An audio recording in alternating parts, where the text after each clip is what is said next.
We were starting to have difficulties getting in and out of the bath, and so we decided, after having done some research online, we decided that this was the best option for us. The fact that we didn't have to have a new bath put in, and that the people who came were very efficient and clean, and if the work was done in a matter of hours.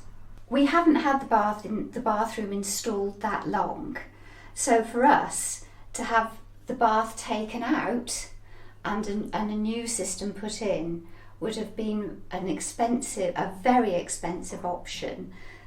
This was a reasonably priced option with far less intrusiveness than anything else that we'd found.